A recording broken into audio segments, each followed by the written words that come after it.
Welcome back to part 2 of our art tutorial here, where we are going to be painting and shading Tenna Deltarune. I'm going to be using these MEEDEN acrylic paints. They sent me a pack of 100, which is so many. I am never going to run out of acrylic paints again, but for this piece we are only using a limited color palette.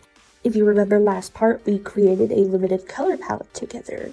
Human, I remember your limited color palette. So that color palette should be on screen. So you see here we are starting with the purple rim around Tenna's head. Next we're going in with the shadow color, the blue, for the side of Tenna's head. Now we're going to be reusing this blue all throughout the piece. And speaking of reusing, I'm just going in and starting to give shadows to the screen of Tenna's face with the same purple I used for like the rim around it. And watering down some of that blue, I'm just going to mix it in with the purple just to give a little more variety to the shadows on the face so it doesn't necessarily directly blend in with the rim of the screen. And now for that orange, I'm using the orange to add some lighting to the purple. See how I'm using the color palette I made? Yeah. So I'm going in with the orange to give the rim some highlights. Oh my god, I love purple. Orange is such a great palette. Speaking of orange, watch the orange demon take a hold of me as I just start playing it all over his face. Not sure why I did that, but I blended it out later with some white so it's not as jarring. And now I'm adding a brighter orangish color for the highlights.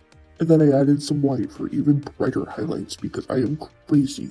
Now watch me go in with more white to fix up his screen face, add some more highlights, make it stand out against the rim. I'm just going to give like a little highlight underneath his nose to make the shadows pop. And then adding a thin watered down white layer over some of the more harsh shadows. This is like the traditional version of lowering layer opacity, okay? Now, reusing the exact same color we used to shade the screen, the purple that's around the rim, we're going to go ahead and start adding shadows to the glows. Yeah. Notice I'm mixing in some of that orange again. Again, I am addicted to orange and purple. I literally cannot control myself. It is a problem. I do need help. Now, to make these shadows actually look like shadows and not just random color gradients on the gloves, I am using a darker color, a purple mixed with the blue to add to like the base of the shadows and the darkest parts of the gloves.